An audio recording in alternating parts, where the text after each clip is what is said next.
जय माता दी। आपको नवरात्र की ढेरों शुभकामनाएं। माता रानी आपकी सभी मनोकामनाओं को पूरा करे। आज इस वीडियो में हम आपको सुनाएंगे दुर्गा सप्तशती का दूसरा, तीसरा व चौथा अध्याय। तो अगर आपको वीडियो पसंद आता है तो इसे लाइक और शेयर जरूर कर दीजिएगा और चैनल पर नए हैं तो सब्सक्राइब करके बेल आइकन प्रेस कर दीजिएगा ताकि ऐसी ही कथाएं आप हमारे चैनल पर सुनते रहें। तो चलिए सुनते हैं दुर्गा सप्तशती का दूसरा अध्याय, जिसमें देवताओं के तेज से देवी का प्रादुर्भाव और महिषासुर की सेना का वध का वर्णन किया गया है। महर्षि मेधा बोले, प्राचीन काल में देवताओं और असुरों में पूरे 100 वर्षों तक घोर युद्ध हुआ था। इसमें असुरों का स्वामी महिषासुर था और देवराज इंद्र देवताओं के नायक थे। इस युद्ध में देवताओं की सेना परास्त हो गई और इस प्रकार से संपूर्ण देवताओं को जीत महिषासुर इंद्र बन बैठा था। युद्ध के पश्चात हारे हुए देवता प्रजापति श्री ब्रह्मा जी को साथ लेकर उस स्थान पर पहुंचे जहां पर भगवान शंकर विराजमान थे। देवताओं ने अपनी हार का सारा वृत्तांत भगवान विष्णु और शंकर जी को कहकर सुनाया। वो कहने लगे कि प्रभु, महिषासुर सूर्य, चंद्रमा, इंद्र, अग्नि, वायु, यम, वरुण तथा अन्य देवताओं के सब अधिकार छीनकर सबका अधिष्ठाता बन बैठा है। उसने समस्त देवताओं को स्वर्ग से निकाल दिया है। वे मनुष्य की तरह पृथ्वी पर विचर रहे हैं। दैत्यों की सारी करतूत हमने आपको सुना दी है और आपकी शरण में इसलिए आए हैं कि आप इनके वध का कोई उपाय सोचें। देवताओं की बातें सुनकर भगवान विष्णु और शंकर जी को दैत्यों पर बड़ा गुस्सा आया। उनकी भौहें तन गईं और आंखें लाल हो गईं। गुस्से में भरे हुए भगवान विष्णु के मुख से बड़ा भारी सा तेज निकला और उसी प्रकार का तेज भगवान शंकर, ब्रह्मा और इंद्र आदि दूसरे देवताओं के मुख से भी प्रकट हुआ। फिर वो सारा तेज एक में मिल गया और तेज का पुंज वो ऐसे दिखता था जैसे कि ज्वालायमान पर्वत हो। देवताओं ने देखा कि उस पर्वत की ज्वाला चारों ओर फैली हुई थी और देवताओं के शरीर से प्रकट हुए तेज की किसी अन्य तेज से तुलना नहीं हो सकती थी। एक स्थान पर इकट्ठा होने पर वो तेज एक देवी के रूप में परिवर्तित हो गया और अपने प्रकाश से तीनों लोकों में व्याप्त जान पड़ा। भगवान शंकर के तेज से देवी का मुख प्रकट हुआ। यमराज के तेज से उनके शीश के बाल बने। भगवान विष्णु के तेज से उनकी भुजाएं बनी। चंद्रमा के तेज से दोनों स्तन और इंद्र के तेज से जंघा तथा पिंडली बनी और पृथ्वी के तेज से नितंब भाग बना। ब्रह्मा के तेज से दोनों चरण और सूर्य के तेज से उनकी उंगलियां पैदा हुईं। वसुओं के तेज से हाथों की उंगलियां एवं कुबेर के तेज से नसिका बनी। प्रजापति के तेज से उनके दांत और अग्नि के तेज से उनके नेत्र बने। संध्या के तेज से उनकी भौहें और वायु के तेज से उनके कान प्रकट हुए। इस प्रकार उस देवी का प्रादुर्भाव हुआ। महिषासुर से पराजित देवता उस देवी को देखकर अत्यंत प्रसन्न हुए। भगवान शंकर जी ने अपने त्रिशूल में से एक त्रिशूल निकालकर उस देवी को दिया। भगवान विष्णु जी ने अपने चक्र में से एक चक्र निकालकर उस देवी को दिया। वरुण ने अपने चक्र में से एक चक्र निकालकर उस देवी को दिया। वरुण ने देवी को शंख भी भेंट किया। अग्नि ने इन्हें शक्ति दी। वायु ने धनुष और बाण दिए। सहस्त्र नेत्रों वाले देवराज इंद्र ने उसको अपने वज्र से उत्पन्न करके एक वज्र दिया और ऐरावत हाथी का एक घंटा उतारकर भी भेंट किया। यमराज ने उसे काल दंड में से एक दंड दिया। वरुण ने उसे पाश दिया।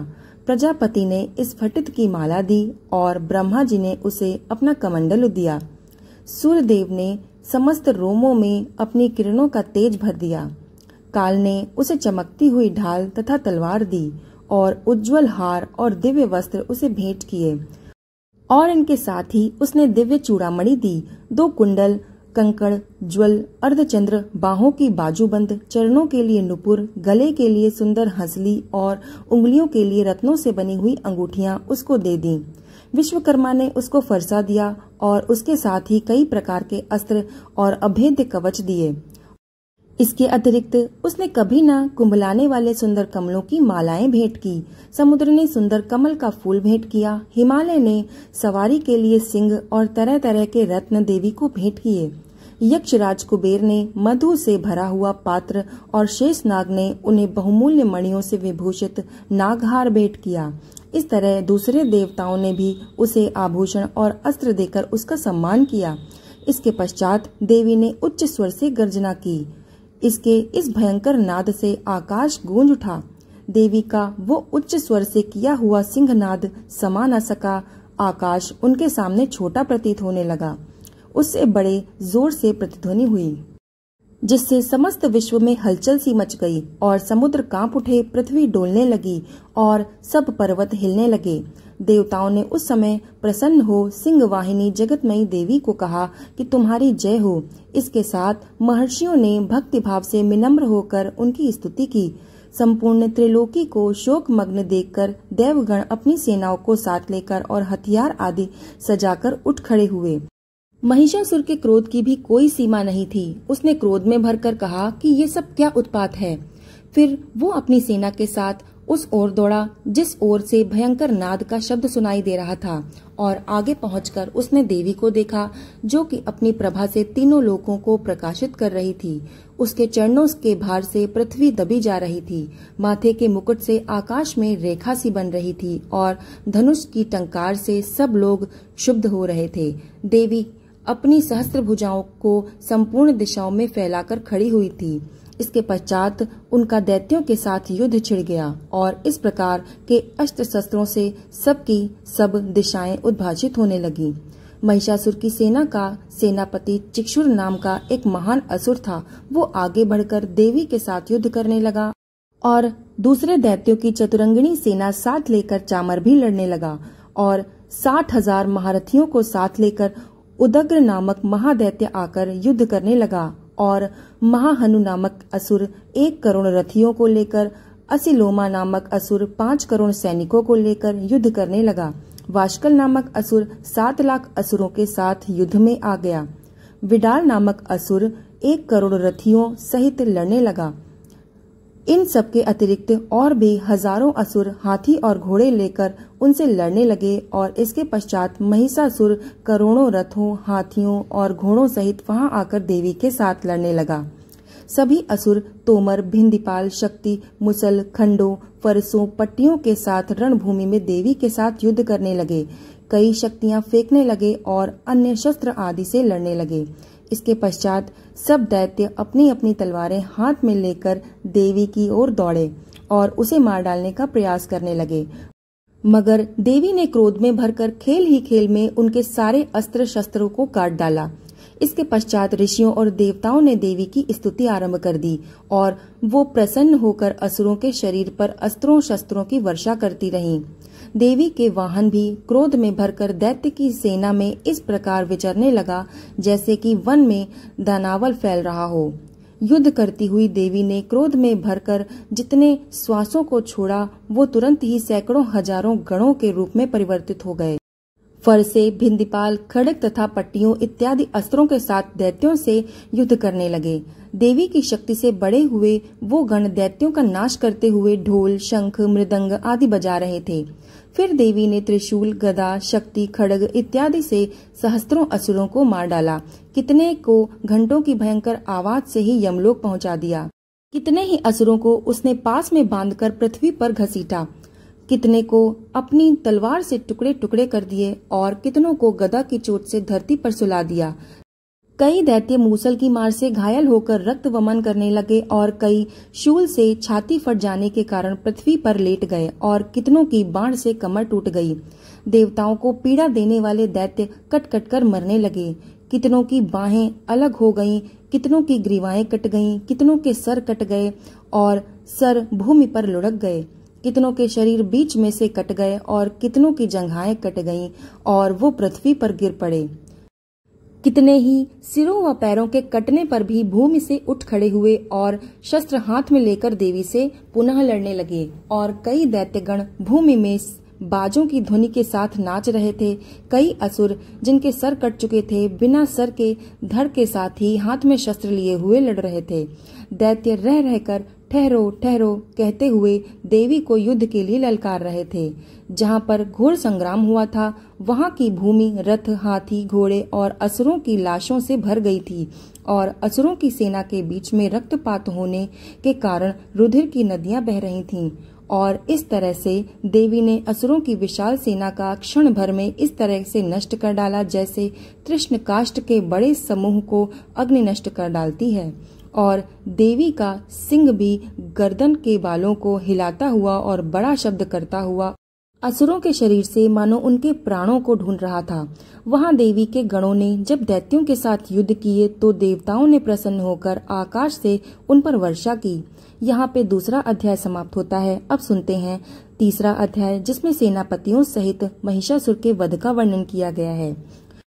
महर्षि मेधा कहते हैं, महिषासुर की सेना नष्ट होती देखकर उस सेना का सेनापति चिक्षुर क्रोध में भर देवी के साथ युद्ध करने लगा और आगे बढ़ा। वो देवी पर इस प्रकार बाणों की वर्षा करने लगा मानो सुमेरु पर्वत पानी की धार से बरस रहा हो। इस प्रकार देवी ने अपने बाणों से उसके बाणों को काट डाला और घोड़ों व सारथी को मार डाला। साथ ही उसके धनुष और अत्यंत ऊंची ध्वजा को भी काटकर नीचे गिरा दिया। उसका धनुष कट जाने के पश्चात उसके शरीर के अंगों में भी अपने बाणों से उसको भींद दिया। धनुष, घोड़ों और सारथी के नष्ट हो जाने पर वो असुर ढाल और तलवार लेकर देवी की तरफ आया। उसने अपनी तीक्ष्ण धार वाले तलवार से देवी के सिंह के मस्तक पर प्रहार किया और बड़े वेग से देवी की बाईं भुजाओं पर वार किया, किंतु देवी की बाईं भुजा को छूते ही उस दैत्य के तलवार टूटकर टुकड़े टुकड़े हो गई। इससे दैत्य ने क्रोध में भरकर शूल हाथ में लिया और देवी की ओर फेंका। देवी की ओर आता हुआ वो शूल आकाश से गिरते हुए सूर्य के समान प्रज्वलित हो उठा। इस शूल को अपनी ओर आते हुए देख देवी भी शूल छोड़ने लगीं और महाअसुर के शूल के 100 टुकड़े कर दिए और साथ ही महाअसुर के प्राण भी हर लिए।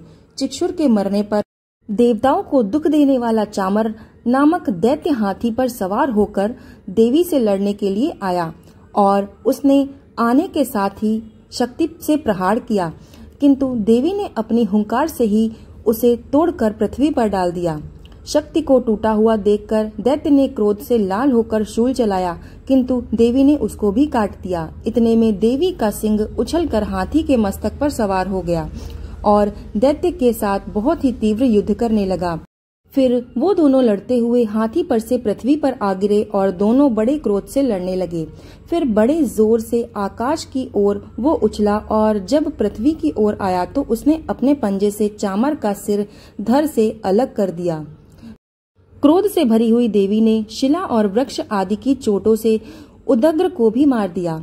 कराल को दांतों, मुक्कों और थप्पड़ों से चूर्ण कर दिया। क्रोध में हुई देवी ने गदा के प्रहार से उद्यत दैत्य को मार गिराया। भिंदीपाल से वाष्पकल को बाणों से ताम्र तथा अंधक को मौत के घाट उतार दिया। तीनों नेत्रों वाली परमेश्वरी ने त्रिशूल से उग्रास्य, उग्रवीर और महाहनु नामक राक्षसों को मार गिराया। उसने अपनी तलवार से विडाल नामक दैत्य का सिर काट डाला और अपने बाणों से दुर्धर और दुर्मुख राक्षसों को यमलोक पहुंचा दिया। इस प्रकार जब महिषासुर ने देखा कि देवी ने मेरी सेना को नष्ट कर दिया है, तो वो भैंसों का रूप धारण कर देवी के गणों को दुख देने लगा।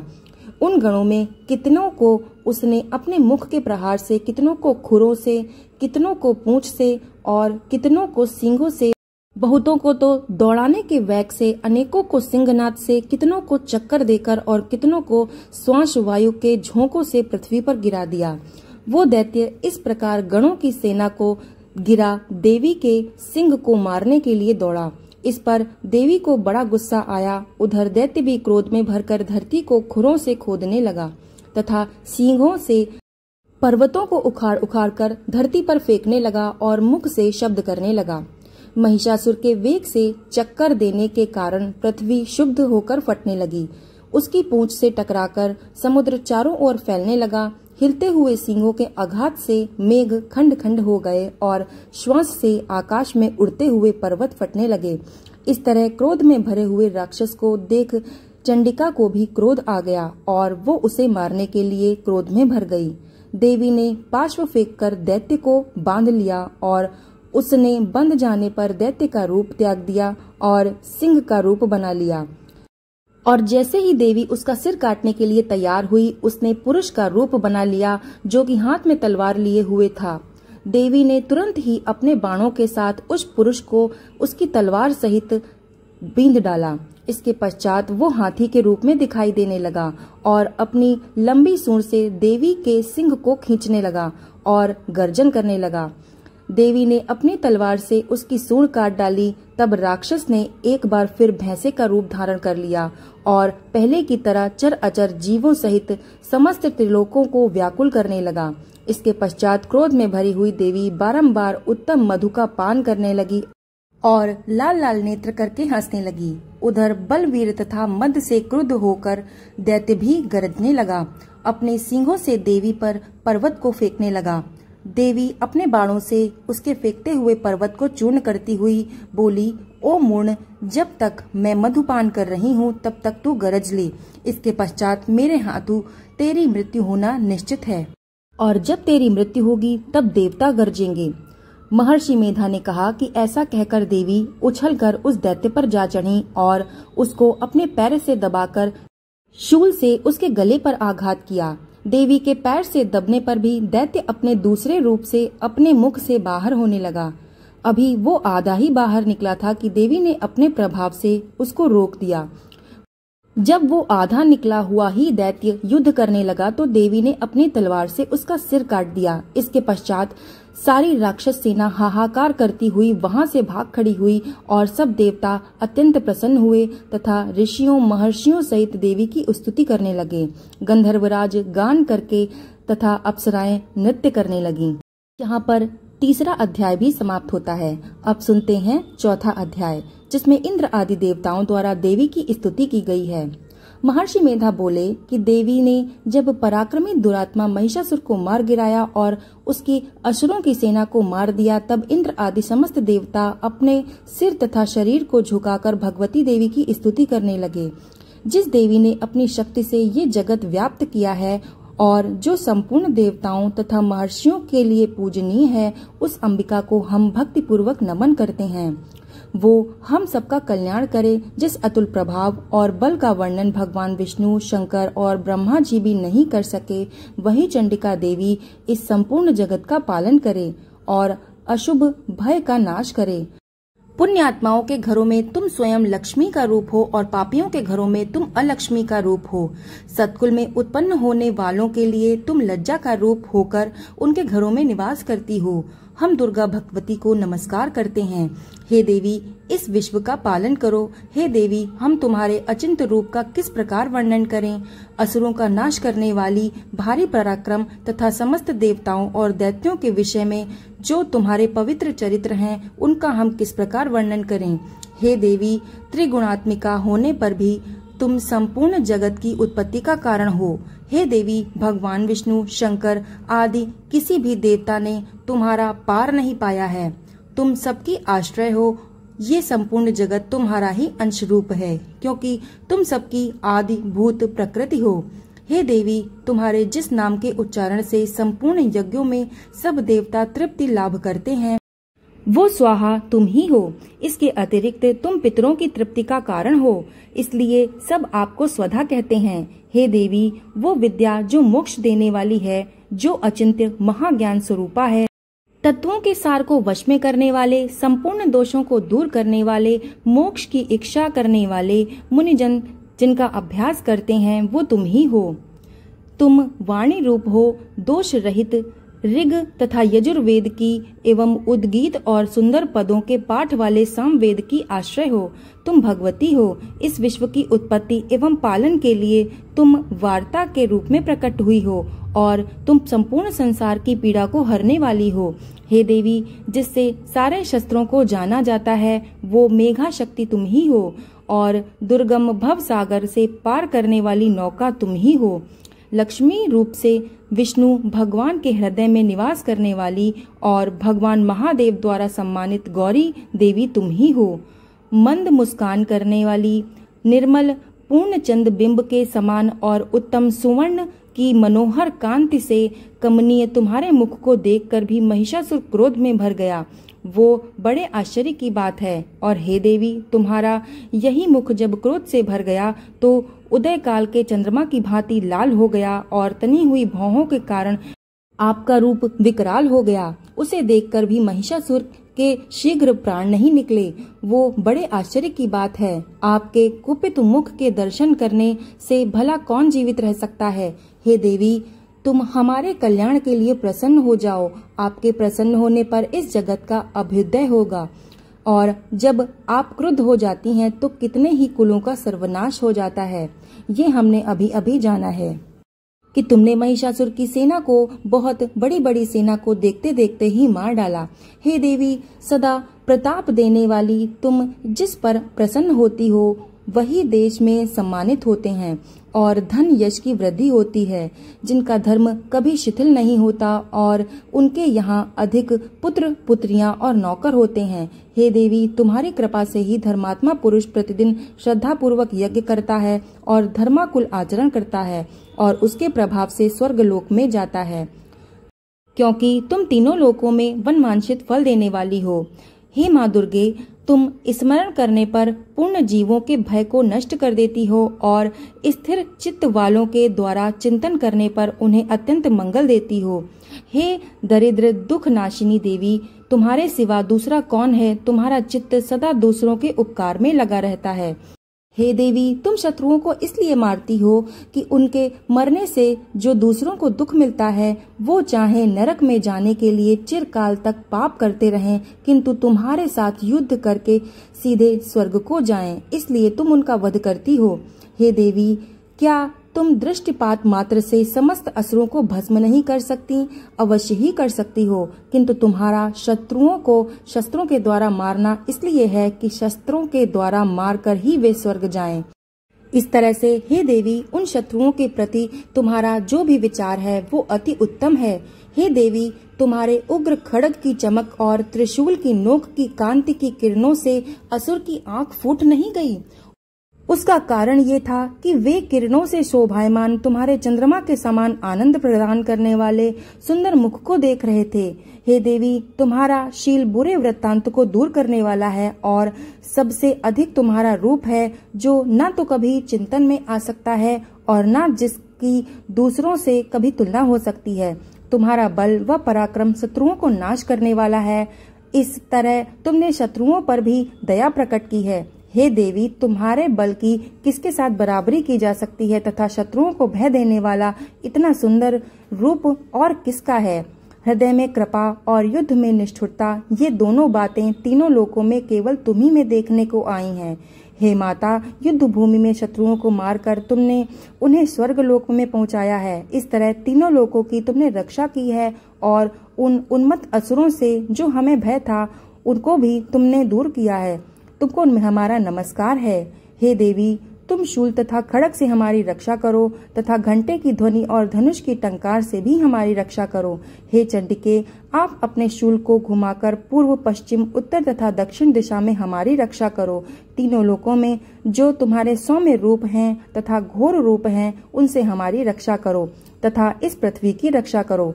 हे अंबिके, आपके कर पल्लवों में जो खड्ग, शूल और गदा आदि शस्त्र शोभा पा रहे हैं उनसे हमारी रक्षा करो।